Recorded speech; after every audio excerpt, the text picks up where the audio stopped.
kebetulan yang kalau tidak saya dengar, beliau itu mengangkat yang paling sepuh dan mengangkat yang paling muda. Yang paling muda itu usia 18 tahun saya waktu itu. Yang paling sepuh itu Ki Ibrahim, itu usianya, Ki Ulang itu usianya udah atas 80-an. Dengan maksud mungkin Mama Aceh Paguran Lemah Duhur waktu itu supaya panjang usia Cimande ini, panjang.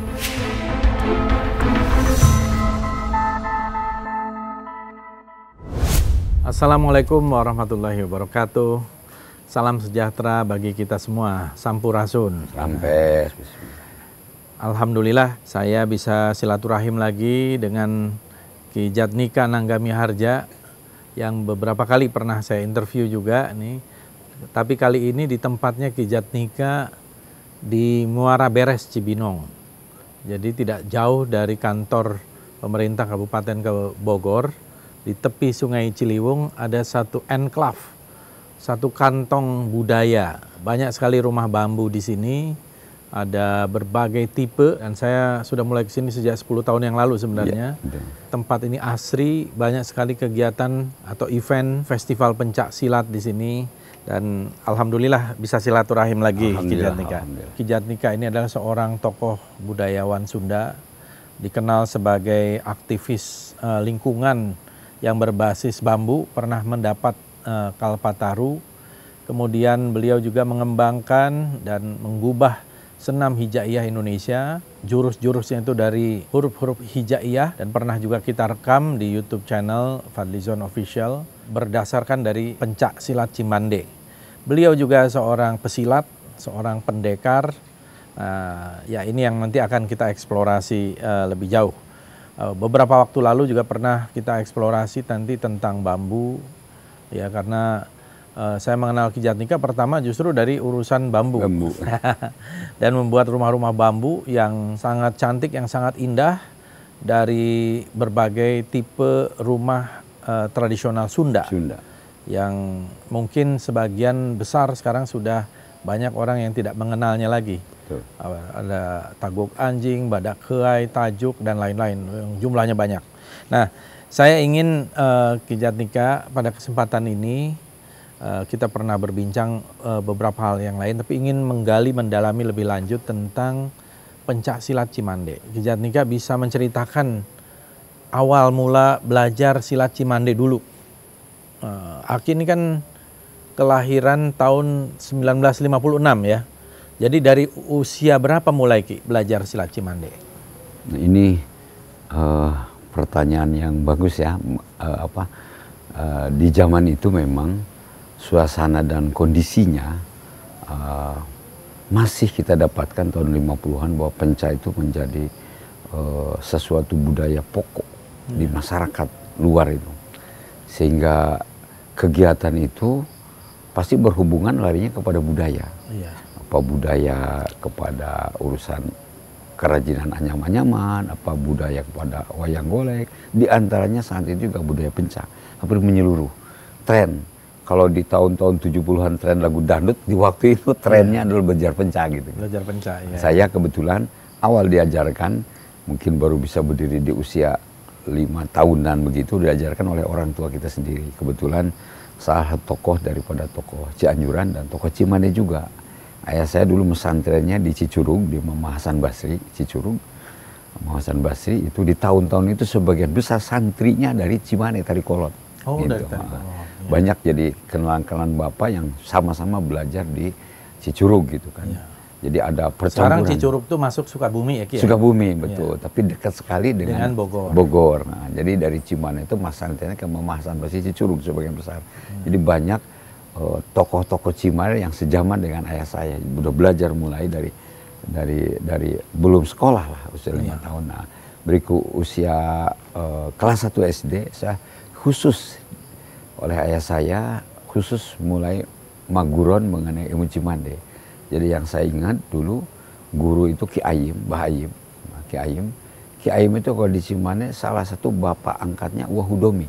Wahudomi juga salah satu muridnya Mama Aci. Mama Lula Jarkasi dulu.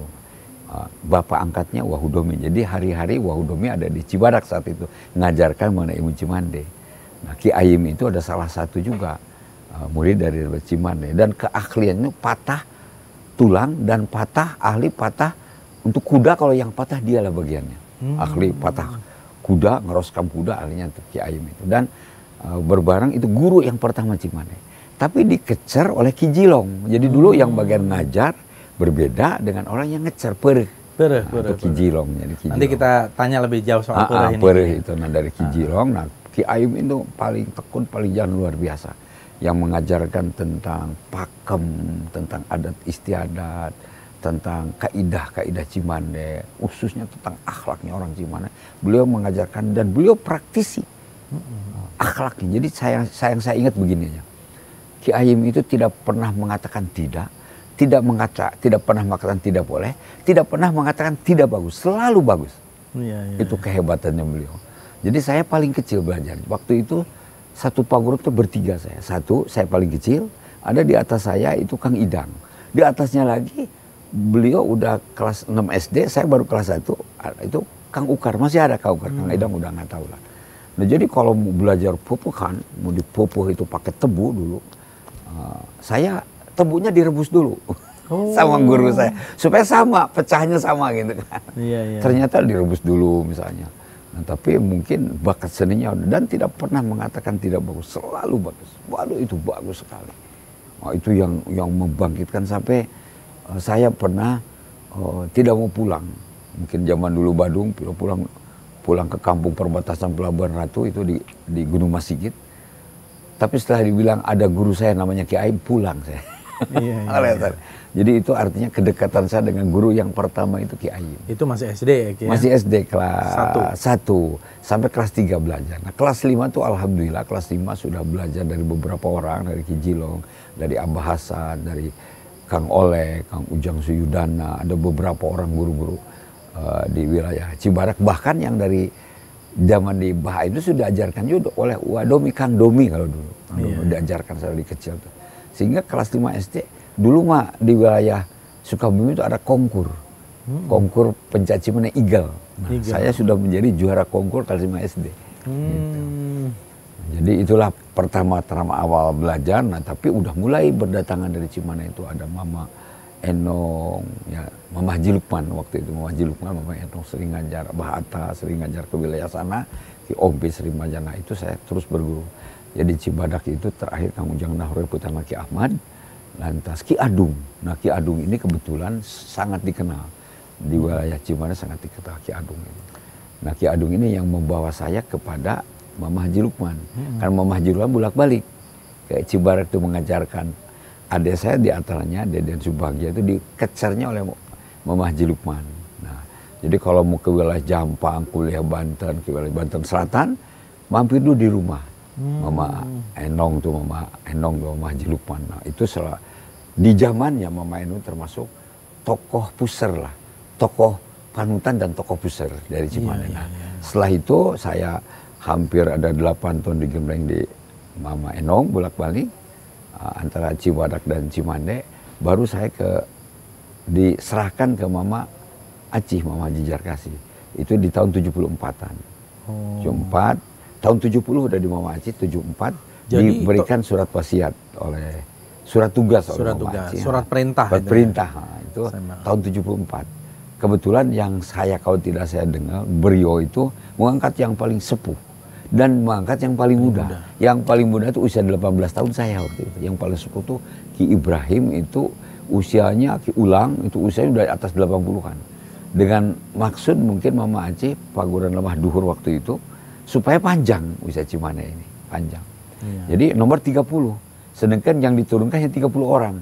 Surat tugas itu hanya diturunkan ke 30 orang. Saya yang paling muda. Dan yang kebetulan surat itu masih utuh. Jadi ditandatangan oleh Mama Jarkasi bahwa surat tugas untuk ngajar. Ya dulu cukup saya ini guru Cimande yang menurunkan kepada nama Anu bin Anu untuk ngajarkan ilmu Cimande. Jadi usia 18 tahun sudah punya mandat wasiat untuk mengajarkan ilmu Cimande dari Lurah Sepuh Mama Jarkasi dan beliau sebagai Ketua Paguran Lemah Duhur dan dari Mama Haji Lukman. Ini saya baca juga nih dari bukunya Ki Jatnika yang udah lama dulu nih, saya pernah dapat juga nih, kira-kira 10 tahun yang lalu. tentang Senam Hijayah Indonesia membentuk generasi sehat jasmani dan rohani. Iya. Dan di sini ada juga ucapan-ucapan penghormatan dan doa dari Ki Jatnika untuk guru-guru. Iya. Saya lihat di sini jumlah gurunya ada 63 ini. Betul. Dari Ayahanda Basyarah, Kebon Pala Cibadak, Abah Ayim, Abah Jilong, Abah Hasan, betul. Kang Ujang, sampai yang terakhir nih Bapak Acep Cibadak, Bapak Adang Kosasih. Iya, betul. Jadi itu selama berapa tahun tuh, Ki? Nah, itu sampai di usia 18 tahun, sampai di usia saya sudah keluar SMA. Keluar SMA. Jadi 18 tahun di usia kelas 1 SMA, 20 tuh saya udah keluar SMA. Itu di situ. Jadi saya sebanyak 63 guru. 63 guru. Nah, ini saya ingin tahu, Ki. Dulu itu, apalagi di zaman dulu ya, kan zamannya beda banget dengan sekarang gitu ya. Transportasi juga susah. Betul. Kira-kira suasana guru dan murid di dalam pencak silat itu, bagaimana sih caranya murid datang kepada guru? Apakah tinggal di rumah guru atau pulang pergi atau bagaimana itu, Ki? Metodenya? Metodenya luar biasa. Jadi dulu itu rata-rata diantarkan oleh orang tua. Kayak mau pesantren. Jadi Cimande itu memang kayak pesantren. Memang Pak Santrian. Menjadi seorang kesatria. Pesantren Cimande itu kayak mau pesantren, diantarkan sama orang tua kepada guru itu. Nah, kalau tidak ada orang tua, ada wakilnya. Nah, itu yang lebih abdol. Dan ada juga yang beliau sebagai guru yang ngecer, mere, dan pada saat dipereh itu dikeluarkan talek, ikatan talek itu. Atau talek itu juga nasihat. Talek itu sumpah ikatan sebenarnya. Keluarkan talek, ada 41 talek itu. Nah, talek itu berasal dari petatah petitih Cirebon atau ipat-ipat Cirebon. Itu yang diajarkan oleh para wali sebenarnya, ilmu kewalian. Jadi jelas Cimande ini tidak lepas dengan ilmu tarekat sebenarnya. Cimande ini tidak lepas dengan ilmu tarekat, dengan keislaman. Nah, jadi setelah itu dipereh. Nah, waktu dipereh itu ditanya sebelum dipereh itu, apakah mau belajar ilmu tentang bela dirinya atau ilmu Cimande ataukah tidak, hanya ngalap berkahnya saja dulu gitu. Dengan pereh itu nyambung, sandatnya nyambung kepada guru-guru Cimande gitu. Semacam ijazah ya. Ijazah. Nah, jadi yang saya ingat dulu misalnya di Sukajadi ada Pak Sukatma, itu udah ada PT Sukajadi, perusahaannya besar ya. Itu ketika dipereh bersama dengan Mamah Haji Rukma ditanya begitu, apakah mau belajar ilmu pepehannya, belajar panete, kelid, selu, pepeseba, ataukah memang tidak? Dia mengatakan saya tidak, hanya ngalap berkahnya saja. Ngalap berkah itu supaya nyambung sanadnya kepada guru-guru di Cimande. Nah, gitu.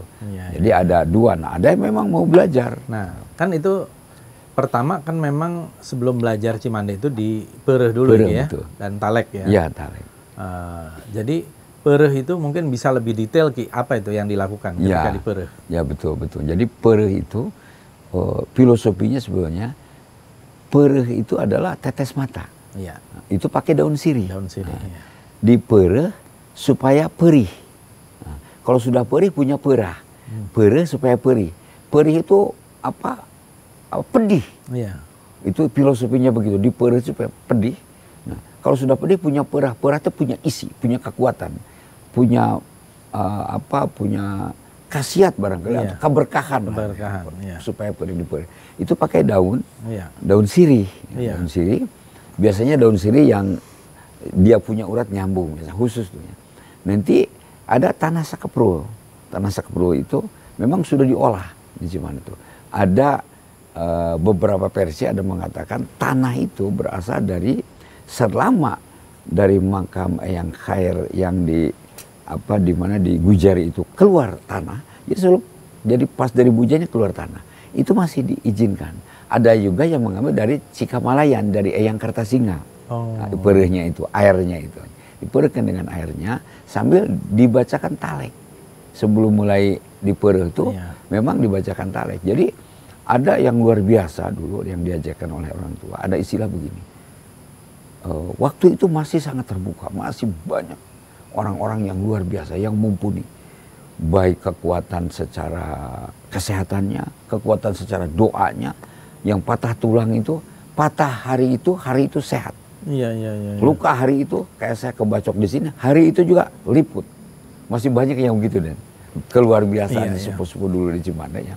Karena memegang aturan-aturannya, pakem bicara, menjaga bahasa, menjaga akhlak itu yang luar biasa. Akhlak ini menggubah menjadi satu kekuatan kebarokan dalam hidupnya gitu. Nah itu diantaranya waktu di Pereh itu dulu udah ada, engke jaga mungkin susah orang belajar Cimande itu. Jadi susah mencari guru yang betul-betul guru, dan murid juga susah mencari guru, dan guru pun susah mencari murid. Iya. Bakatnya itu mungkin berbeda karena mungkin suasana dan lain sebagainya. Sekarang alhamdulillah masih jalan. Nah yang akan saya garis bawahi sedikit aja dari 9 putranya tokoh besar itu dari Eyang Rangga kalau di dalam Cimande ini Eyang Rangga. Ini kalau kita kembali ke urutannya Ki ya. Urutan ya. Cimande ini asalnya dari mana? Iya gitu betul. Kan dulu ya dalam literatur kita dengar ini Abah Khoir atau Eyang Khoir ya. Nah, jadi sebenarnya dari mana itu Ki? Versi sejarahnya. Eyang Khoir itu dikenal di luar Cimande. Di Cianjur, Garut dikenal Eyang Khoir. Tapi di dalam Cimande kurang begitu dikenal. Di Cimande itu dikenal Eyang Rangga gitu. Nah, kemudian setelah komunikasi sosial media bercampur baru dirasakan bahwa dari Tarikolot juga mengetahui dari Eyang Khoir ini tokoh besar tapi misterius. Eyang Khoir itu makamnya yang saya tahu juga ada 7. Sebenarnya ada 41 kayaknya makam Eyang Khoir. Yang saya tahu di Singkil, di Bekasi 1, di Gujar ada 1, di Banjar ada 1, di Pelabuhan Ratu ada Eyang Khoir itu. Jadi banyak petilasan mungkin. Petilasan. Tapi ini tokoh yang sangat misterius. Syekh Abdul Khoir itu tokoh yang sangat misterius. Ada versinya yang mengatakan bahwa Eyang Khoir itu adalah Eyang Rangga. Ada yang mengatakan Eyang Khoir itu pemilik ilmu, menitipkan ilmu itu kepada Eyang Rangga. Eyang Rangga itu waktu itu penguasa Bogor. Penguasa Bogor di saat itu ada Eyang Rangga Wulung, Rangga Gading. Rangga Gading itu wali kota. Rangga Wulung itu panglima intelijen di zaman kerajaan Pajajaran. Jadi Eyang Rangga. Ini yang dimaksud dengan Eyang Rangga tadi. Eyang Rangga yang dimaksud Eyang Rangga. Nah, kalau panglima intelijen pasti ahli penyamaran. Bisa aja beli Eyang Rangga, ya beliau Eyang Khoir supaya tidak diketahui. Karena Cimande itu salah satu bisa nyumput bunyi di Nucaang. Di tempat terang tidak ketahuan kalau dia berilmu. Sampai dulu semboyannya bukanlah orang Cimande. Kalau ilmunya masih diketahui gitu. Dulu sampai gitu. Cimande itu betul-betul sangat latihannya sangat tersembunyi, ilmunya pun tidak diketahui oleh halayak banyak, gitu kan. Tingkatan tertentu tidak bisa diketahui. Jadi bukan orang Cimande, kalau masih kayak diketahui bahwa dia berilmu Cimande, sampai begitu. Karena di Cimande sebenarnya ilmu torekat. Di antaranya ada torekat Asroriyah, ada Satariyah, ada Qadiriyah, ada Naksabandi, ada Sajiliyah. 5 torekat ini dipelajari di Cimande ini. Ada aliran ini. Tapi tidak menganut salah satu dari aliran ini. Malah mungkin dikombinasi dikombinasi dan yang disebut kalau ditanya torekatnya ilmu Cimande apa? Torekat ilmu Cimande itu ngikutin sepuh-sepuh Cimande yang soleh-soleh. Sepuh-sepuh Cimande yang soleh-soleh. Jadi tarekatnya orang soleh yang beribadah kepada Allah. Ngikutin aja. Sama, jadi apa yang dilakukan oleh Satariyah dilakukan, apa yang dilakukan dengan Naksabandi dengan La Ilaha dengan ada Ataqo dilakukan, apa yang dilakukan dengan Salawatariyah dilakukan, semua Sajiliyahnya dilakukan, Asroriyahnya kan. Nah, Asror ini yang membuat Cimande harus tidak kelihatan orang. Ada ilmu Asror supaya tidak sombong. Tidak sombong. Nah, maka kalau mengacu ini ada Eyang Khoir, tokoh Eyang Khoir ini. Oh ya. Kembali ke Eyang Khoir dan Eyang Rangga itu, ini kan kita cerita abad ke-16 ya, tahun 1500-an ya. 1579. Jadi setelah Pajajaran bubar. Jatuh. Nah, ini beberapa versi, tapi saya meyakini dan ini dilacak sama saya. Sejarahnya di Cirebon, dari sisa Kanang Kersian, dari semua dilacak betul-betul. 1579. Sebetulnya Eyang Khoir sudah mempersiapkan, Eyang Rangga ini sudah mempersiapkan. Kalau versinya Eyang Rangga dan Eyang Khoir sudah mempersiapkan di 30 tahun sebelum 1579. Jadi kurang lebih 1579, 30 tahun 1549. Sudah berangkat ke Cirebon, sudah bolak-balik ke Cirebon beliau. Karena Eyang Khoir itu diantaranya bertapanya selama 30 tahun katanya.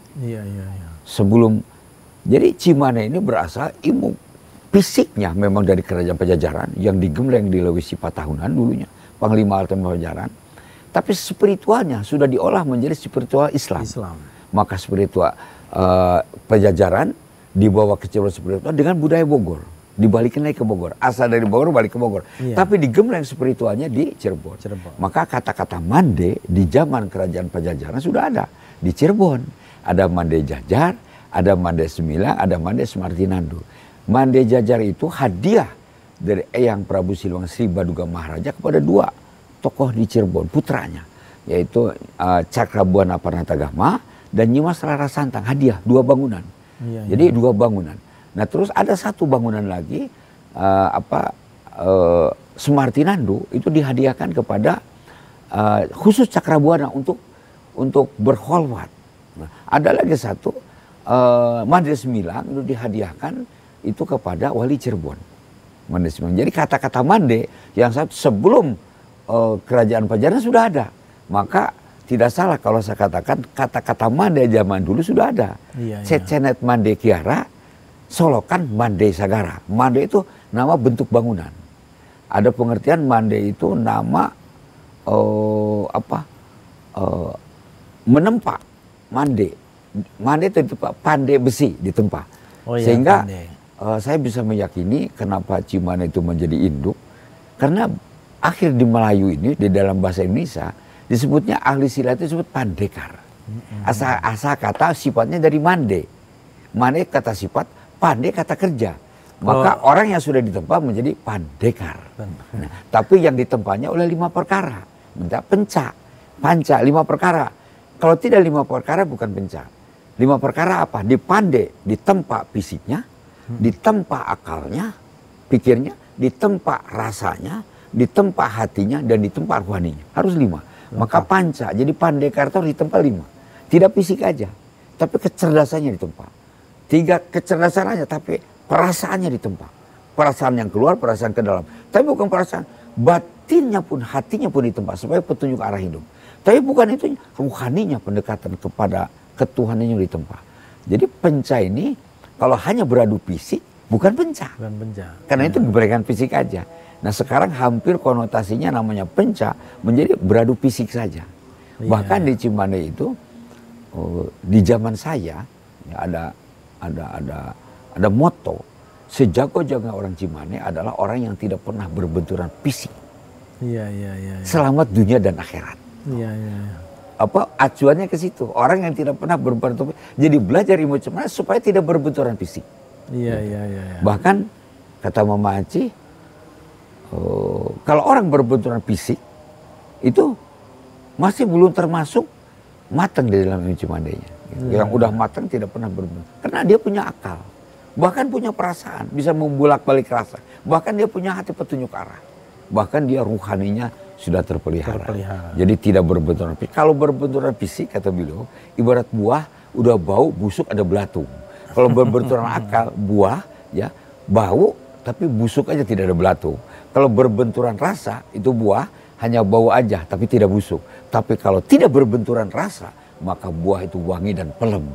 Tapi kalau tidak berbenturan juga ruhaninya maka itu sesuatu itu yang targetnya orang Cimande. Luar biasa.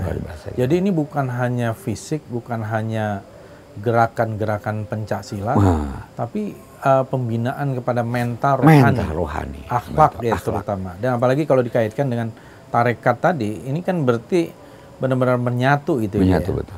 Jadi jelas sekali bahwa Cimande ini kalau itu tarekat itu tentu spiritualnya dari ajaran Islam. Dan mungkin Pereh tadi ya, saya pernah juga di Pereh dulu oleh Kiai Gufron. Haji Gufron. Ketua Umum Ikatan Keluarga Besar Cimande beliau. Dan itu terah Den. Beliau itu terah. Haji Gufron. Karena Haji Komar mau Hasbullah. Kiai Sajili. Wasajali betul. Wasajali. Jadi itu kan di Pereh tuh supaya orang tahu di Pereh tuh diapain ya. Jadi mata kita tuh yang tadi Aki katakan ya, supaya terasa perih kan. Kemudian kita juga menyampaikan semacam ikatan atau janji atau nasihat. Nasihat yang berupa talek. Ya. Dan isinya sebenarnya adalah semua yang bagus-bagus. Luar biasa. Bahkan begini. Ada ada filosofi di Cirebon. Kalau orang ikut Petata Putih di Cirebon, dia secara sungguh-sungguh maka dia akan menjadi seorang wali. Nah itu yang dibawa oleh tadi Eyang Kayer, atau juga beliau adalah Eyang Rea balik ke Cirebon ke ini. Si Pencat Cimande sudah berubah selama 30 tahun dimodifikasi, 10 tahun gemlengan untuk beliau, 10 tahun untuk keluarganya, 10 tahun untuk murid-muridnya, 30 tahun digembleng. Bahkan konon katanya tonyok amrek itu awal untuk pribadinya 7.000 tonyok amrek. Coba bayangkan. Nah, setelah itu untuk keluarganya. Tonyok amrek itu kan yang begini Ki ya? Iya, tonyok amrek. Nah itu kan tonyok amrek. Ada 7.000 asalnya itu.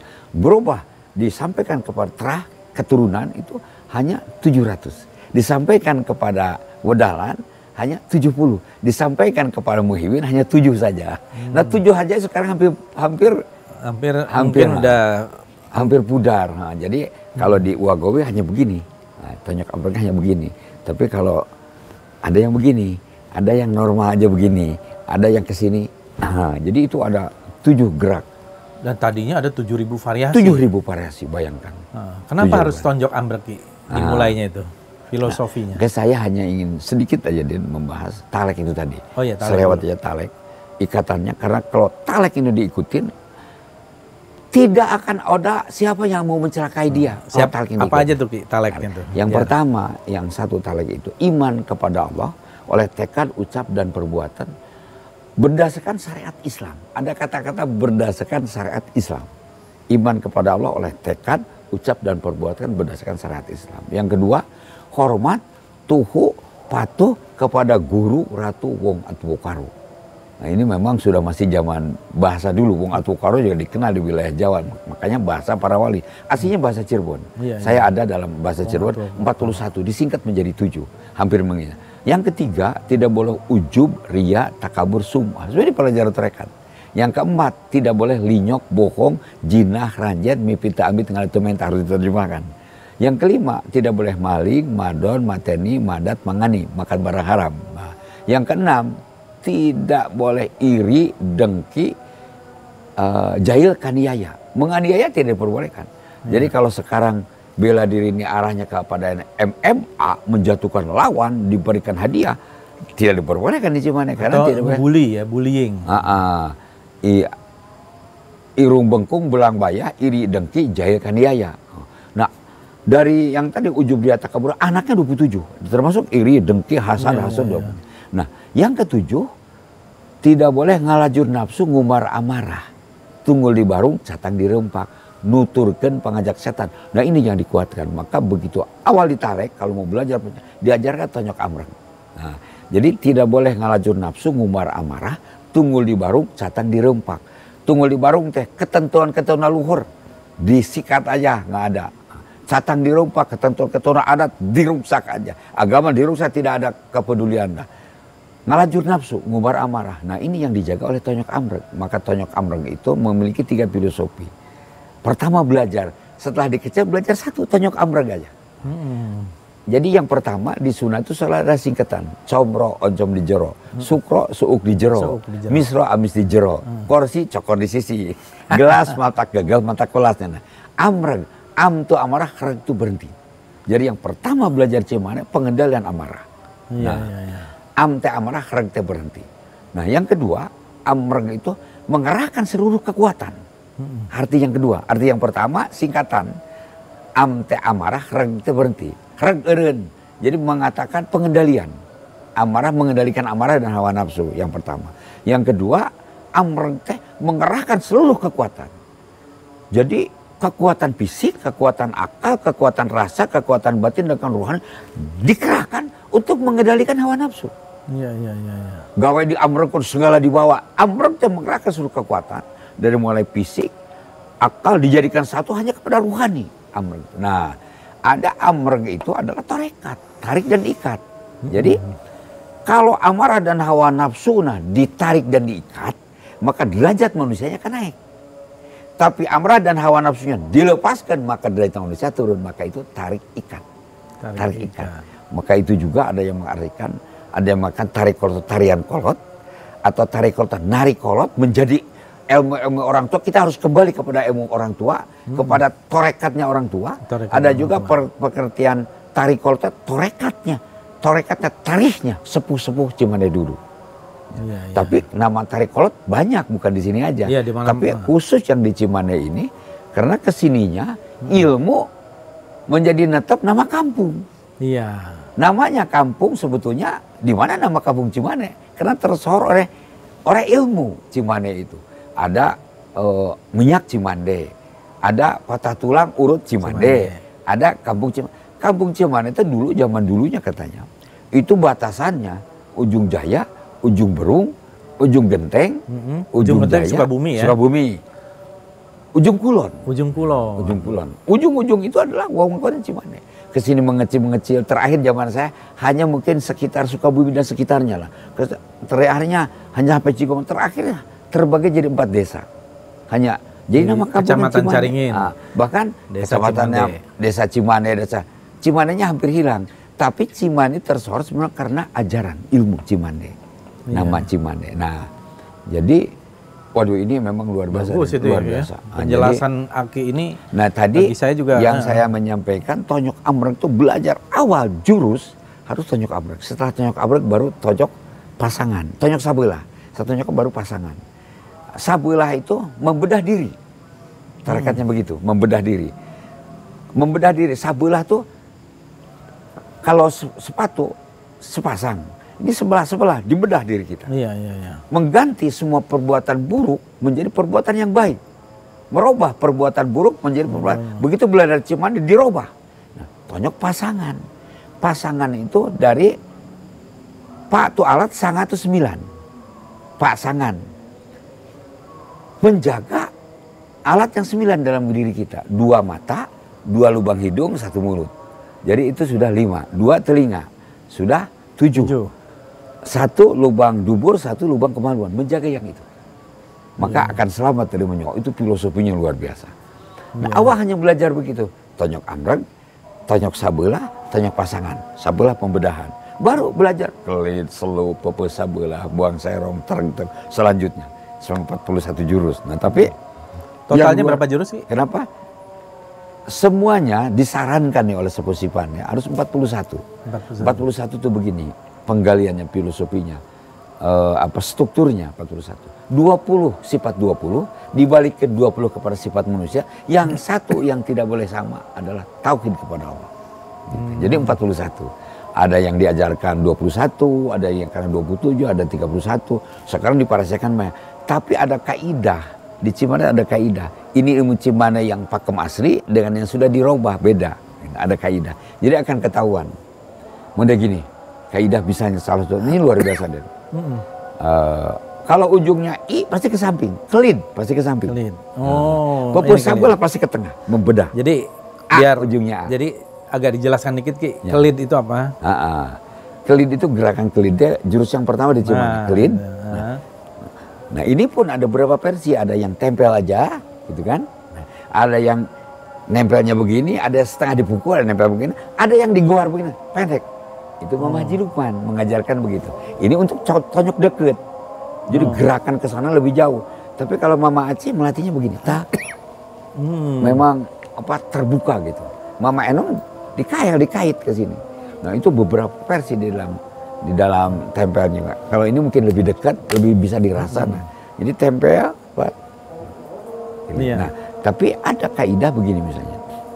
Kalau I ujungnya I, ada patah, ada domah, ada kasroh. I pasti ke samping. Kelit ke selup pasti ke atas.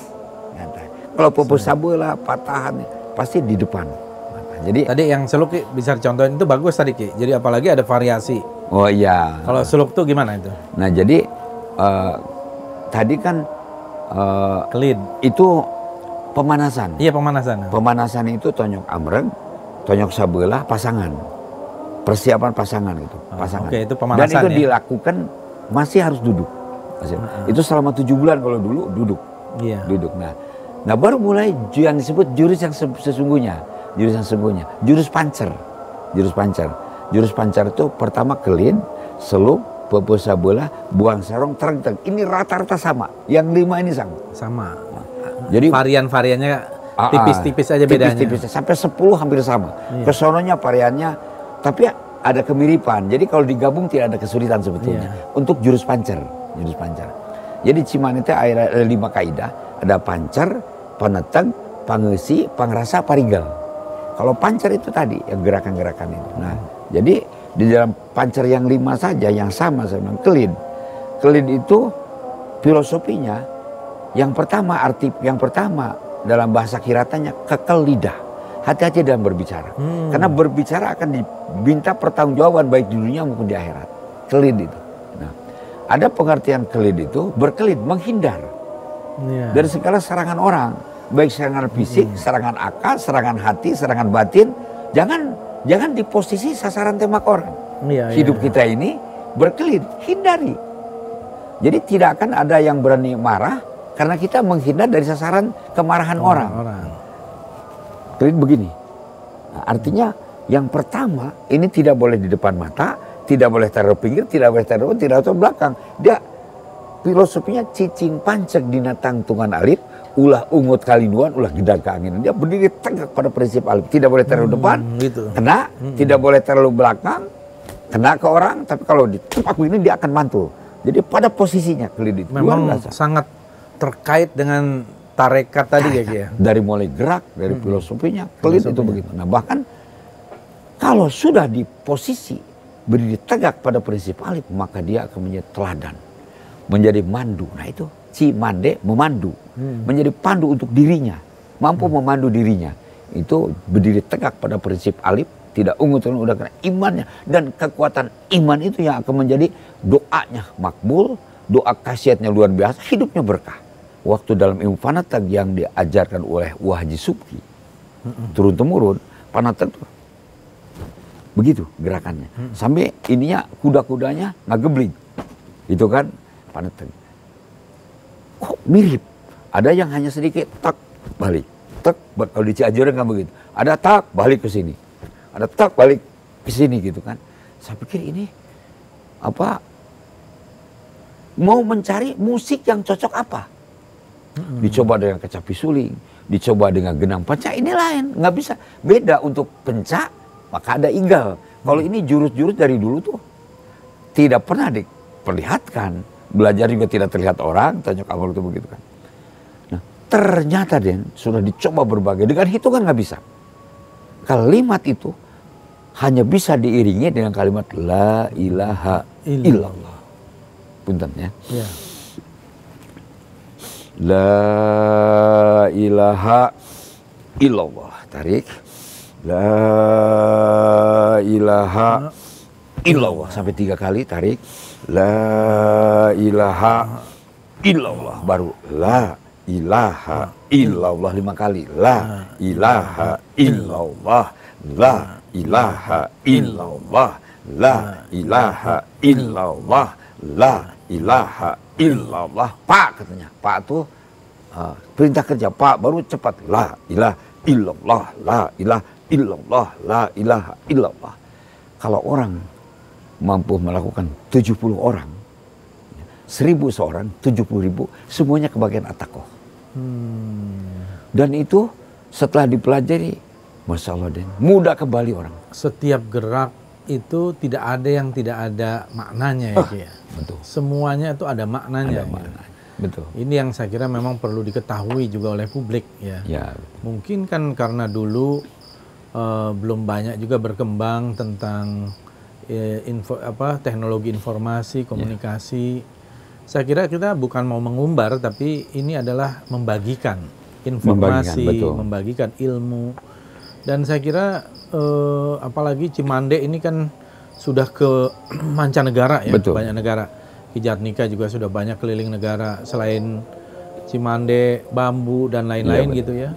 Terus betul. Saya juga hanya ingin menggarisbawahi begini. Dulu itu, Den, di zaman saya ada istilah belajar paham, pemahaman mengenai Cimande. Itu sangat tertutup. Dijaga di luar, jangan sampai orang tahu. Tertutup pemahaman tentang Cimande. Belajar kaidah Cimande. Nah, terus Pak kalah Cimande. Pak tuh alat, kalah tuh menguatkan. budak tiba tiba kalah ribu menguatkan. Kalah tuh ngaruat sebetulnya, kalah itu Pak, alat untuk menguatkan. Nah, tapi karena itu saya hanya ada mesti dari awal kita ya. Tadi sebelum saya mulai ini bicara ini, saya udah tawasul dulu. Iya. Dan di sini dilakukan tiap hari deh. Iya. Tawasul kepada leluhur Cimande tiap hari. Karena itu, karena Cimande itu ada, kalau menurut Mambaci ada 3 kelompok. Satu, yang penting sohor di dunia, belajar Cimande yang penting sohor di dunia. Ada kelompok kedua, di dunia ingin sohor, di akhirat syukur. Ada yang hebat, tidak perlu terkenal di dunia, dia harus kenalnya di akhirat, masuk di akhirat. Karena kalau masuk di akhirat, dunia pasti ngikut. Nah, yang masuk di akhirat ini masih banyak orang Cimande itu. Yang ujlah di satu tempat, yang memisahkan diri, karena udah menyebar ilmu Cimande ke seluruh, bukan Indonesia, bahkan dunia. Tapi ada yang ngikutin ajarannya sesuai dengan pakem. Mulai dulu di Gunung Walat ada Uwa Ajun. Ternyata itu terah. Ada Abah Atta, ternyata terah juga turunan. Tapi tidak kembali. Di Kuningan ada yang terah juga turunan. Jadi juga menyebar ya? Menyebar. Kalau misalnya dulu itu di daerah Tarikolot, desa Cimande, kampung Cimande, sejak zaman mungkin puluhan ratusan tahun yang lalu udah nyebar. Ya, maka dari itu saya bilang saya menghaturkan rasa hormat kepada yang masih ada, yang sekarang juga. Jadi ibarat gini, nah boleh ibarat gini lah, Cimande itu sebetulnya seekor gajah. Tapi orang taunya, gajah yang pertama di tempat yang gelap, belalainya. Oh, Cimande itu lembut. Ada tahu kupingnya, oh ternyata kayak daun. Ada tahu ekornya, oh kayak ekor. Ternyata ada yang tahu belalainya, oh keras Cimande itu. Oh, ada yang tahu kakinya berat Cimande itu. Ada yang tahu memang pas di bagian hidung, oh lembut Cimande itu. Begitu dibuka, ternyata Cimande itu seekor gajah. Gitu. Itu perumpamaan yang bagus sih. Perumpamaannya. Ya? Karena ilmunya begitu luas. Dan dulu karena itu tertutup ya, dan mungkin tidak tersampaikan juga, tidak semua murid-murid muhibin wedalan yang memang menguasai hampir semua ilmu Cimande kan gitu ya. Kalau tadi Ki Jatnika berguru sama 63 kan artinya pasti beda-beda pendekatannya. Beda pendekatannya, betul. Dari 9 keturunan dari jadi kalau tadi Ki kembali ke Eyang Rangga ya. Siapa misalnya pilar-pilarnya kalau boleh diteruskan sampai yang terakhir lah gitu ya. Tokoh pusar lah, tokoh pusar yang diikuti waktu itu. Pertama Eyang Khair. Tapi ada 2 versi, ada mengatakan Eyang Khair adalah Eyang Rangga, Eyang Rangga adalah Eyang Khair. Saya hampir sependapat dua-duanya ini. Nah, jadi Eyang Khair, Ayah Rangga itu ada mengatakan ini penguasa Bogor, Ranggawulu, panglima intelijen. Maka mengajarkan ilmu-ilmu intelijen sebenarnya. Ada ilmu intelijen nanti kita bisa lihat. Nah, terus dari Eyang Rangga, Ayah Aceh. Sebenarnya silsilah ada beberapa versi, ada hubungan dengan Mataram, ada hubungan dengan Cirebon, ada hubungan dengan Banten nih. Itu silsilah yang ditulis oleh Mama Humaydi. Mama Humaydi ini dari keturunan Ayah Yaman. Ayah Yaman itu putranya Ayah Emping. Ayah Emping itu putra paling besar dari Ayah Aceh. Nah, jadi tokoh pusarnya itulah, tokoh pusarnya Eyang Rangga ke Ayah Aceh turun ke Ayah Ocon, putra yang paling bungsu Ayah Aceh, Ayah Ocon. Ayah Ocon ini, nah itulah ternyata Ayah Ocon, Ayah Hasbullah, Wahaji Komar ke Wahaji Gupron, terahnya gitu. Ayah Ocon ke Ayah Haji Abdul Aziz ke Mama Acih ke saya. Ilmu, bukan keturunan terah. Terus dari Ayah Ocon ke Ayah Idris ke Mama Haji Lukman, Mama Enong ke saya. Dari Mama Haji Dayat ke saya, jadi 3. Kalau yang ini, yang ke saya ini. Saya lebih banyak belajar filosofi di Mama Acih, ya, ilmu kanuragan, ilmu teknik dan taktis itu di Mama Haji Lukman. Tapi ilmu kebijakan, filosofi dan kebijakan saya banyak belajar di Mama Haji Dayat. Nah, tapi ilmu-ilmu yang dirahasiakan misalnya begini. Seperti yang diajarkan oleh Cimande itu pancer. Tapi ada turunan selanjutnya yang Cimande ada Paneteg. Paneteg itu kalau pancer itu bentuk bangunannya, bentuk gerakannya pancer itu. Kalau Paneteg itu menguatkan ototnya.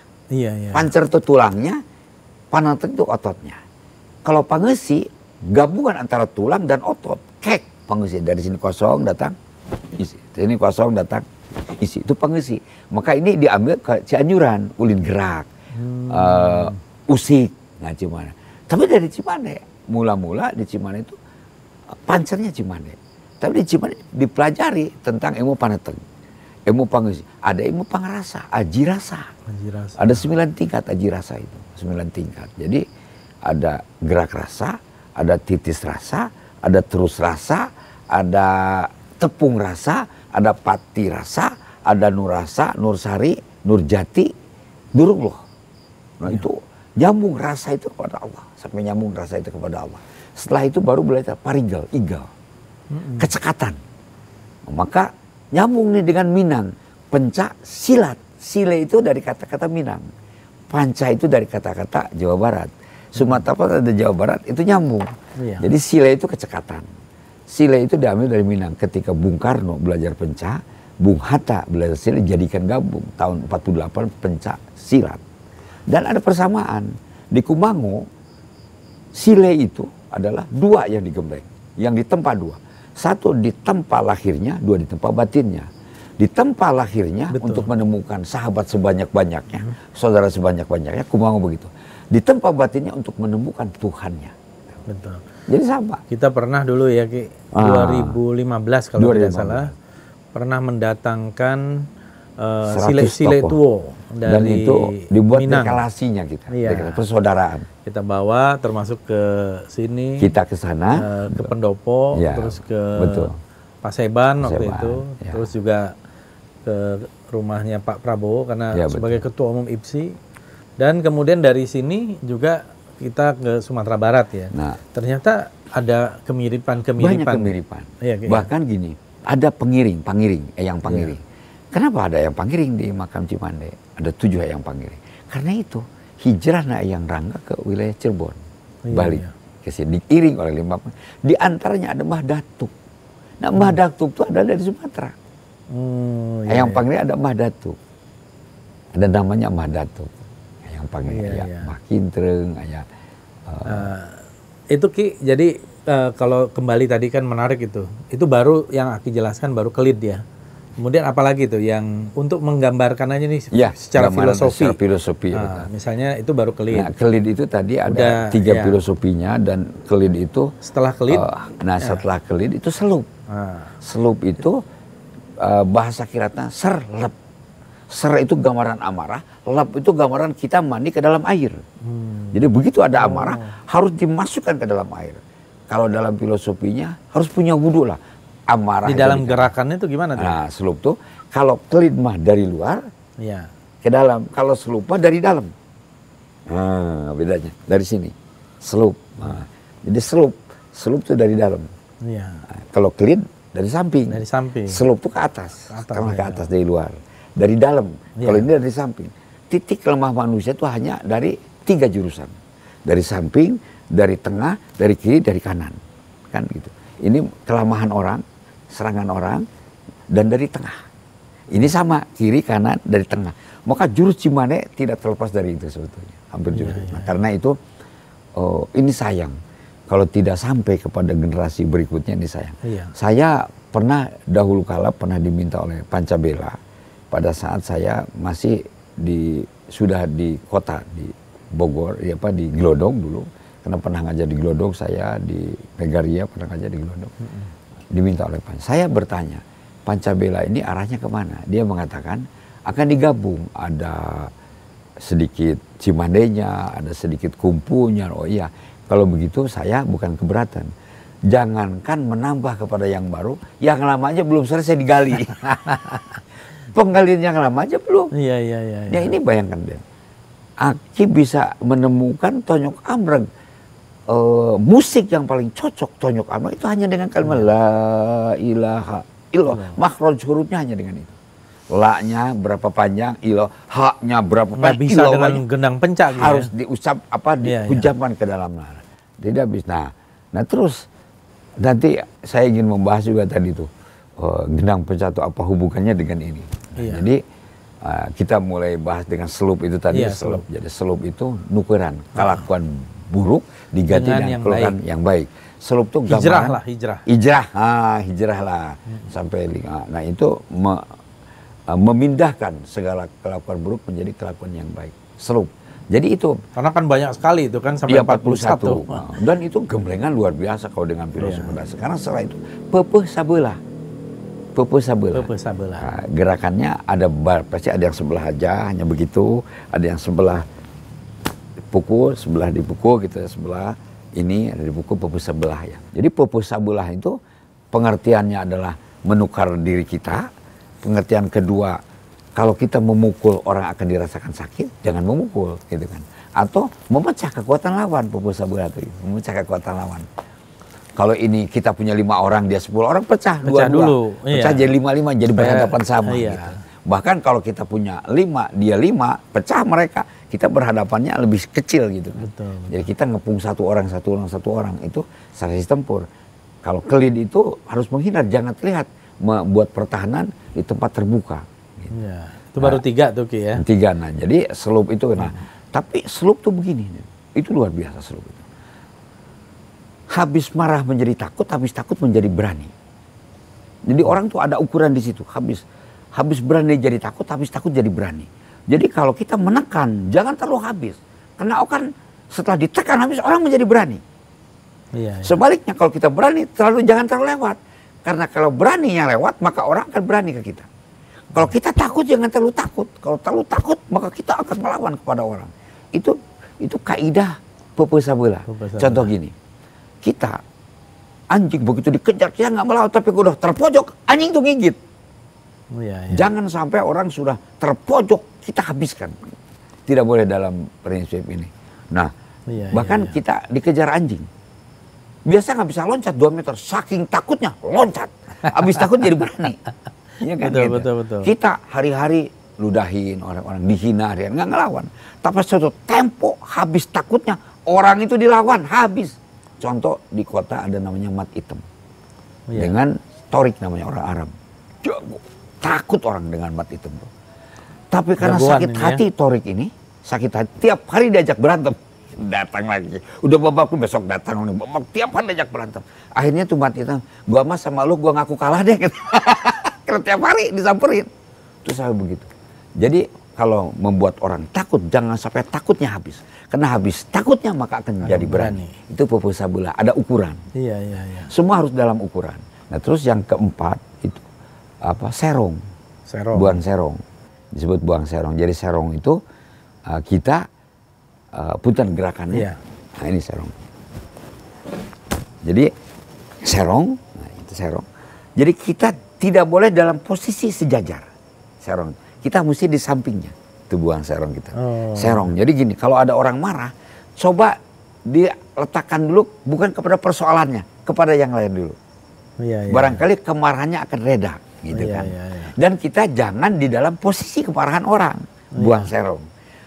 Jadi selalu tidak dalam sasaran tembak, serong lewat orang buang serong itu filosofnya. Menghindar juga ya. Artinya serong tuh ngeserkeun anu ngarongrong. Jadi yang kira-kira merongrong digeser, jangan sampai dideketin. Dihindarkan oleh kita, serong tuh buang serong. Tapi ini panjang sebenarnya. Iya. Jangan ini contoh aja Ki ya. Contoh aja. Satu lagi lah misalnya yang kelima. Nah kelima, tereg-teg. Ada yang mengatakan dugdegan, tereg-teg. Jadi pukulan double, berulang-ulang. Nah ini menggambarkan tingkat kesabaran orang Cimande harus 10 tingkat sebetulnya. Ini 5 tingkat kesabaran. Di Cimande semuanya menghindar, perhatikan. Kelid menghindar, selup menghindar, pepeh sabelah menghindar, tidak memukul ke atas. Serong menghindar. Tereg-teg menghindar, 1, 2, 1, 2, menghindar. Nggak ada menyerang. Jadi defensif. Kesabaran yang pertama 5, masih sabar kita. Ditonyok orang, kelid. Ditonyok orang, selup. Ditonyok orang, pepeh sabelah. Ditonyok orang, serong. Ditonyok orang, tereg-teg. Nah, jadi tereg-teg itu filosofi batinnya, tereg itu berulang-ulang, teg itu gerakan hati. Gerakan hati yang berulang-ulang berzikir. Gerakan hati yang berulang-ulang zikir, dan zikir yang berulang-ulang namanya wirid. Jangan lepas wirid. Itu peringatannya. Nah, terus tereg-teg itu alat penangkis kita sudah habis, kiri dan kanan sudah habis, sudah sebenarnya kesabaran sudah habis. Tapi di Cimande masih ada tewakan, sunghapan, tekean, 2 ya, baru totogan, masih belum menyerang. 10. Kesabaran harus 10 tingkat. Harus 10 lapis kesabaran, tidak menyerang. Maka Cimande lebih dikenal defensif. Iya, iya, iya. Pertahanan, tidak menyerang. Dan dia tidak dengan hawa nafsu, tidak dengan emosi, tidak boleh menyertakan emosi di dalam ini. Nah, jadi Trengteng itu adalah gerakan kecepatan tinggi, tapi orang tidak sempat menghindar. Itu hanya memberikan warning kepada orang. Kecepatannya, saya ingat Ki Awar dulu di Sukamaju, itu secepat kilat kalau dia melakukan itu. Orang baru masuk, hai, kecepatannya nggak bisa diukur. Kecepatan menghina dan mukul 2 kali itu nggak bisa diukur. Bahkan tahu-tahu orang udah ngampleh. Ki Awar tuh, Haji Awar. Cepat ya. Kecepatan. Siapa itu? Ki Awar dulu di Sukamaju. Kang Wardi, Ki Awar kecepatannya luar biasa. Kalau di Cimande dulu ada Ki Ulang, Mbah Ompit, itu luar biasa kecepatannya. Jadi dulu tuh hanya belajar Trengteng aja terus-terusan. Tapi dilakukan dengan kecepatan tinggi. Kalau jadi boleh dilihatin gerakannya, mohon maaf. Iya, Trengteng. 1, 2 pukul kiri, 1, 2, 1, 2 gitu. 1, 2, 1, 2 gitu. 1, 2, Trengteng. Trengteng pukulan. Ada yang mengatakan dugdegan. Kalau Trengteng itu adalah wirid, dan dugdegan gerakan jantung. Sama wirid maksudnya. Nah, tapi ini masih dalam rangka menghindar deh. Masih menghindar.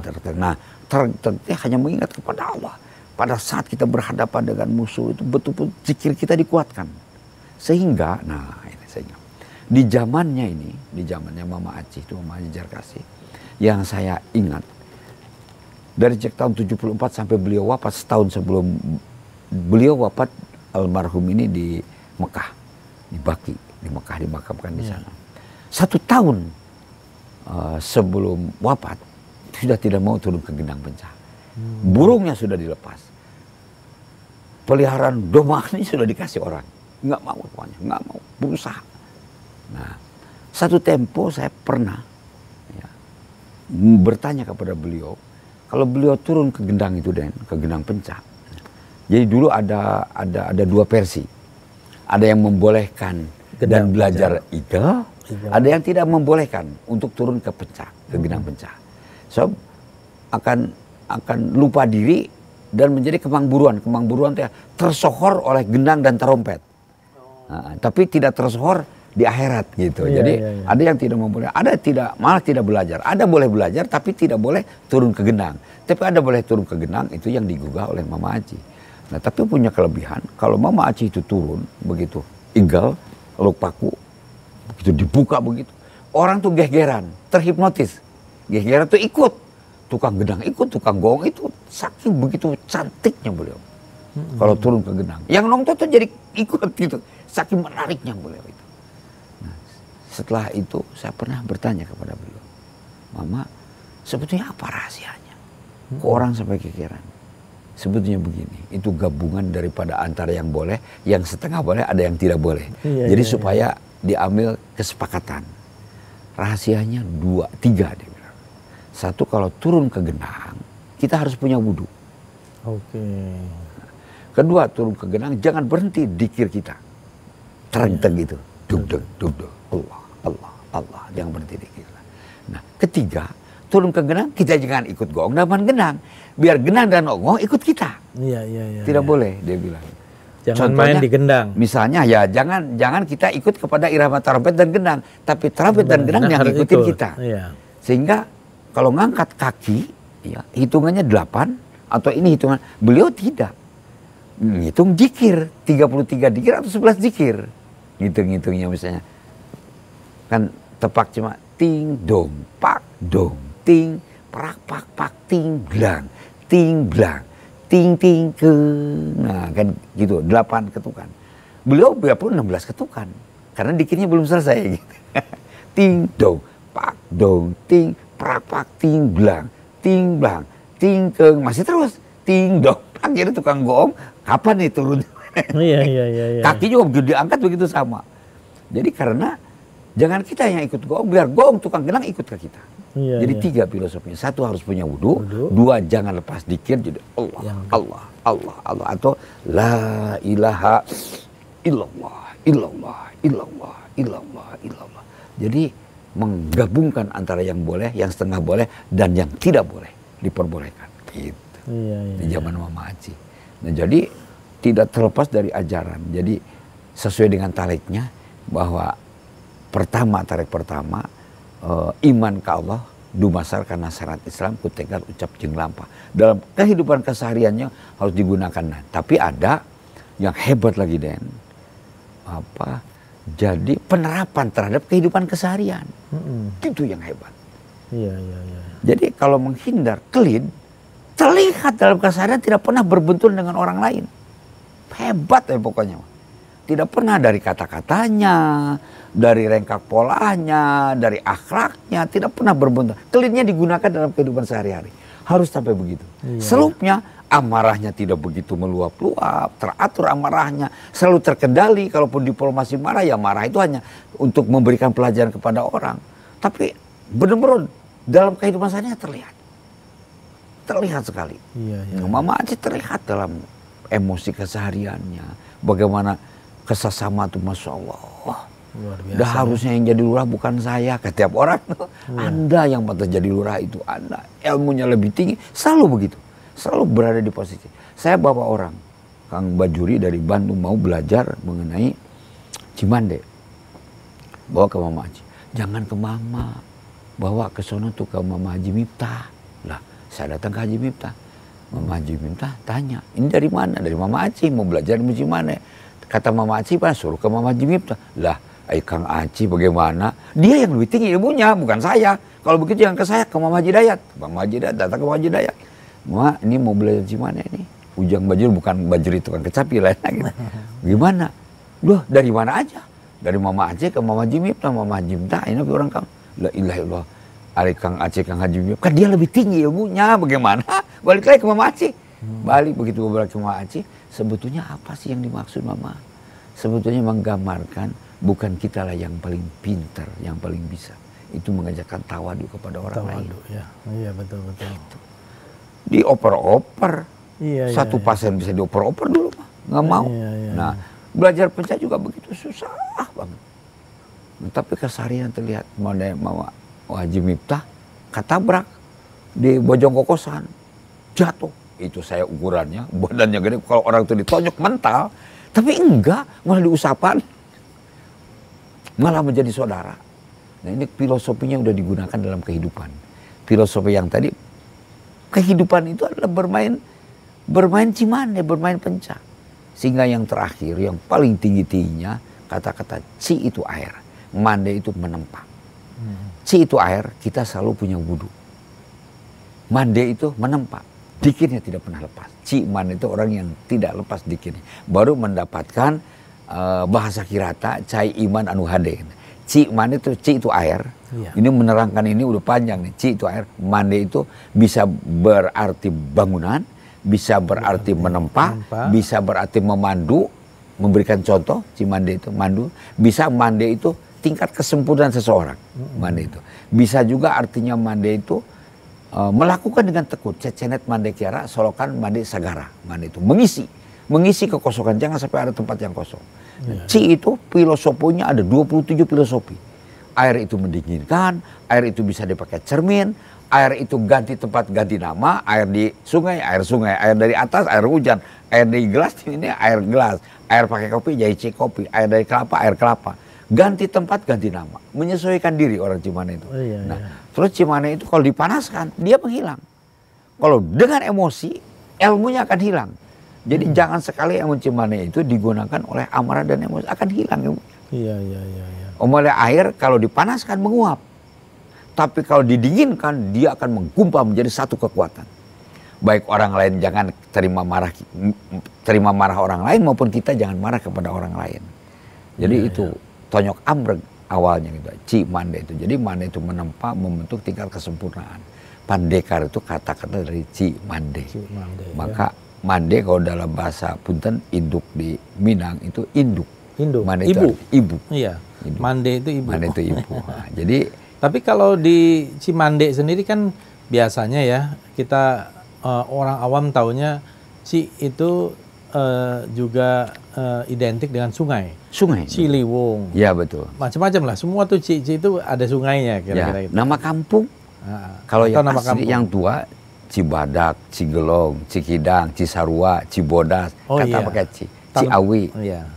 Itu gambaran Jawa Barat, artinya menggambarkan kesuburan. Terus Cimande, berarti bisa dipastikan dia berasal dari Jawa Barat. Jadi lambangnya air. Orang Sunda itu lambangnya air. Jadi kalau dibahas Sunda itu adalah air yang sangat bening dan air yang sangat penting kalau diolah akan menjadi cahaya. Ada yang mengatakan bahwa Sunda itu cahaya. Alat menggemblengnya adalah Cimande ini. Cimande. Udah lengkap sebetulnya. Dan Cimande udah dipersiapkan. Jadi sebelum 1579 Cimande ini hanya ada di dalam Keraton Pajajaran di Lewis Cipatahunan, tempat penggemblengan. Tapi 1579 sudah disebarkan oleh Eyang Kair kepada masyarakat Jawa Barat. Ki, kembali kepada jurus Ki ya. Tadi ada 41. Ini saya lihat di Google nih Ki ya. Itu kelit, selup, pamonyet, tungkup, selup, serong gigir, tangkepan, bolang baling, timpah sabelah, timpah dua, tadi timpah sabelah ya Ki ya. Terus buang kelit dibelah, samberan, kelit timpah pamonyet, pangedoran, teke, tewak teke, tewakan, tewak jero, turuk-tuk, ajulan, kelit timpah potongan, koreh pamonyet, timpah tilu, pakalah. Ini ada 23 di sini. 23, itu kurang, kalau 41 apalagi yang kurang? Hebatnya. Hebat. Ini gini, maka itu kan dari beberapa aliran. Dan ada gubahan-gubahan baru. Bahkan ya. Jadi yang ada yang asli banget Ki ya. Ya, betul. Kemudian dari namanya juga, dari namanya terlihat. Bahasanya terlihat dari bahasa yang asli, misalnya kelid itu asli. Selup itu bahasa asli. Bahasa tua. Terus pepeh sabelah itu bahasanya betul. Serong, buang serong itu jelas. Terenteg atau dugdug kan jelas. Tewakan jelas. Dan ada filosofinya. Sunghapan jelas. Katanya. Terus dan menyusun harusnya. Dari kelid kepada selup menyusun, dari selup kepada pepeh sabelah. Kalau itu rata-rata sama. Harusnya ini sama. Pakemnya harus sama. Yang 5 itu harus sama. Karena filosofi induk. Filosofi induk. Filosofi induk. Nah, sampai 5 itu harus sama filosofi induk. Sri Dunya Lungguh Larapati yang mengajarkan serong kelid itu fisik, selup itu mengajarkan akal. Fisik itu ada amarah, di akal itu ada hawa nafsu. Pepeh sabelah itu mengajarkan rasa. Aji rasa. Nah, buang serong itu mengajarkan hati, lara. Pati itu keputusan. Dua-duanya udah diambil sama kita. Setelah itu kan sunghapan, tewakan, cekal deleng. Udah cekal deleng udah habis sudah. Cekal deleng itu walaupun dilepas tapi tetap menjadi bahan perhatian. Orang tuh jangan sampai lepas saya, karena ini sudah deleng itu artinya deleng itu gabus atau besot. Gabus itu licin. Bagaimana supaya orang licin tuh udah ulung lah, linyok lah. Ini harus dipegang. Kata-katanya apa memang harus sudah dikuasai. Itu ada filosofi, jadi tidak sembarangan. Dan tadi ada kaidah tadi, nama I itu ke samping, U itu ke atas, karena sebetulnya itu huruf hijaiyah aslinya, 30 huruf hijaiyah. Jurus kelid itu adalah jurus alif, jurus ba itu adalah jurus selup. Kenapa saya merujuk pertanggungjawaban saya ketika dikasih surat wasiat, surat perintah itu surat perintah, disertasinya pertanggungjawaban dengan hijaiyah, senam hijaiyah. Kenapa hijaiyah? Karena selalu gerakan Cimande itu filosofinya difilosofikan kepada senabi, kepada huruf hijaiyah. Kita mesti nyusun kembali, betul itu ada yang tadi mungkin katakan sudah dirubah, ada pamonyet, pamacan. Nah, itu di jurus-jurus akhir, pamonyet dan pamacan ada di Cimande itu. Pak itu alat, monyet itu kera. Bagaimana menundukkan orang yang berjiwa kera itu sebetulnya. Kita mesti paham orang berjiwa kera terjunihin, kadang-kadang tidak punya kepastian. Bagaimana Pak Macan, bagaimana menundukkan orang yang berjiwa macan atau macan yang ada di diri kita, itu maksudnya. Alat menundukkan jiwa macan itu adalah amarah. Ini kalau dilihat dari asror Cimande yang asli. Bukan kita ngegerung kayak macan, bukan. Memang jurusnya udah diperlihatkan. Ada jurus pamonyet dan pamacan 1, 2, 3, 1 nepis gitu kan. Tapi itu maksudnya bagaimana mengatasi Orang yang berjiwa monyet, yang berjiwa macan. Dan monyet dan berjiwa macan itu ada dalam diri kita. Bagaimana dengan diri kita? Jangan sampai keluar jiwa monyet dan jiwa macan. Gitu. Iya. Kan luar biasa. Luar biasa. Saya nanti ingin interview lagi Ki Jatnika. Karena ini filosofi yang dalam yang saya kira banyak orang yang tidak mendengar atau mengetahui latar belakang. Ya. Jadi di balik ajaran-ajaran Cimande, silat Cimande. Ini kita belum sempat bicara nanti soal urut Cimande, patah tulang, bambu, obat Cimande, dan lain. Berhubungan dengan Cimande, dengan Cimande. Jadi nanti mungkin tema lain Ki, topik lain kita buat lagi. Betul. Tapi ini tentang silat Cimande ini saya kira sudah banyak cukup informasi. Insya Allah saya kira ini bisa menjadi bagian juga ilmu yang dibagikan kepada masyarakat. Nanti mungkin saya bisa lihat Ki itu surat perintahnya itu kayak apa dulu tuh, ya kan? Iya. Biar bisa orang tahu. Ya. Ya semacam sebenarnya itu namanya surat perintah atau surat perintah, surat tugas. Surat tugas untuk melestarikan silat Cimande. Dan alhamdulillah kalau tidak salah bulan Oktober 2022 silat Cimande ini sudah mendapatkan status warisan tak benda, atau sebenarnya istilah tak benda itu kurang tepat ya, warisan agung non bendawi gitu ya. Dalam bahasa Inggrisnya intangible heritage gitu ya. Jadi dari Kabupaten Bogor, maksudnya pengakuan nasional ini asli dari Kabupaten Bogor, yang tentu sudah menyebar ke banyak wilayah di Jawa Barat, di nasional bahkan di internasional gitu. Jadi saya kira ini juga bagian dari upaya kita untuk menyebarkan informasi, kemudian tentang latar belakang tadi. Ya, alhamdulillah Ki Jatnika sebagai seorang, kan kalau tidak salah ada 3 ya Ki ya, di Cimande itu, Trah, Wedalan, dan Muhibin. Nah, jadi Ki Jatnika ini adalah Wedalan. Orang yang memang belajar dan dibuktikan oleh surat wasiat, artinya sudah diakui betul. oleh para guru dari Cimande. Betul. Muhibin ya, mungkin saya termasuk pecinta. Pecinta silat Cimande. Trah ya tentu saja yang banyak tokoh-tokohnya juga yang masih berada di wilayah kampung Cimande. Lemah. Tapi karena di Cimande itu ada yang tidak bisa tidak. Karena bayangkan belajar pencak di Jawa Barat itu banyak, ada 73 aliran, Serasa, Banat, Cianjuran. Itu paling generasi ketiganya kita. Di Cimande sampai generasi ujung ke Eyang Kayarnya ada. Dan itu berapa generasi deh? Iya. Artinya tidak terputus ya Ki ya? Kasepuhan itu tidak terputus. Saya baru-baru ini menghadiri festival silat tradisi Cimande. Kebetulan kan saya diangkatlah jadi ketua pembina PPS Aceh. Pusat Pencak Silat Aliran Cimande gitu, yang dulu juga hasil dari diskusi-diskusi kita di sini. Nah, ya ikut mendorong lah supaya ini ada terus generasi, dan alhamdulillah saya melihat banyak anak-anak kecil umur 6 tahun sudah mulai ikut. Dipelopori oleh Kang Didi, Kang Dama, yang itu bagus lah. Jangan sampai hilang sama sekali. Karena kalau juntrungannya hilang, maka tidak bisa membaca. Hilang sama sekali. Kalau masih ada juntrungan, eagle masih ada, klin masih ada, saya bisa baca. Kalau ini udah tidak ada, ini udah tanah-tanah akhir zaman sebenarnya. Dan yang paling hebat Den, kalau itu 1579 sampai sekarang bertahan, tidak berubah. Luar biasa. Namanya klin zaman dulu, zaman saya belajar sampai sekarang sama klin. Itu yang mengagumkan. Namanya slope dari saya tahun 64 sampai sekarang sama. Namanya pakal sama, namanya pepedakan sama, jurusnya sama. Jadi ya itulah makanya disebut warisan yang intangible ya, yang dan tidak lekang oleh zaman. Itu hebat. Nah, dan udah berabad-abad. Kenapa menjadi induknya? Saya bisa lihat dari silsilah sejarahnya.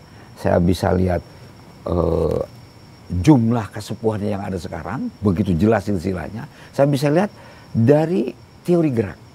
Di Cimande punya kaidah yang 5 tadi. Jadi supaya yang 5 ini menjadi teori gerak di pencak. Yang 5 tadi, jadi ada pancar, panetag, pangesi, pangrasa, parigal. Bahkan di Cimande sebenarnya ada yang disebutkan randegan. Jadi randegan itu pengendalian diri yang sangat. Makin tinggi ilmunya, kadang-kadang pengendalian dirinya tidak. Karena itu sekali lagi saya juga alhamdulillah di antara kalau yang dari Cimande itu kan Mama Aci, Mama Enong, Kang Domi itu karena dulu sekehidupan dengan saya ada belajar di Wak Badrohim. Wak Badrohim ternyata itu ayahnya Kang Dama. Kang Dama. Saya baru tahu dari Kang Encis, itu kakek saya. Oh, ayahnya Kang Dama. Jadi saya salah satu yang diperintahkan oleh Mama Enong, kalau jarah ke pemakaman, beliau rumahnya di situ. Ada gubungnya lah, bukan rumahnya, gubungnya. Selalu saya di situ. Di tahun-tahun 70-an tuh masih ada beliau tuh. Mama Dohim pakai peci begini, pakai baju sepet. Udah diperkenalkan sama Mama Enong tuh. Dan itu masih, kalau tidak salah, bojonya Mama Dohim masih adanya Mama Enong. Bojonya, jadi ibunya.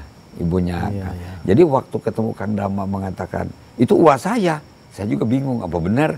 Tapi setelah tahu Kang Encis bilang itu kakeknya, oh benar.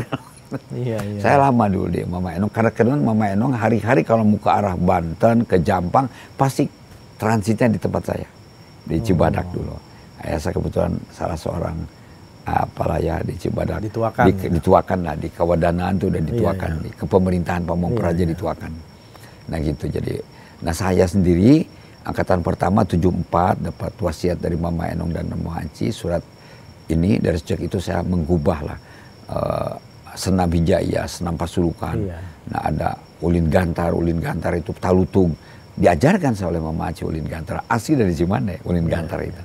Nah ulin rancatan dari Cimande, hanya kesini kita dipelajari hampir punah kan. Terus diajar ngurut, pesel, leles, ngaleuka, ngaboreh, belajar itu. Nah terus saya zaman IKBC, Haji Gupron CS IKBC datang ke sini dan ingin melihat surat. Setelah melihat, beliau menurunkan saya sebagai penasehat di Ikatan Guru Bahasa Cimande dan dijadikan narasumber supaya ilmu Cimande dikembalikan kepada Cimande, narasumber resmi yang hasil musyawarah besar IKBC kepada saya. Gitu.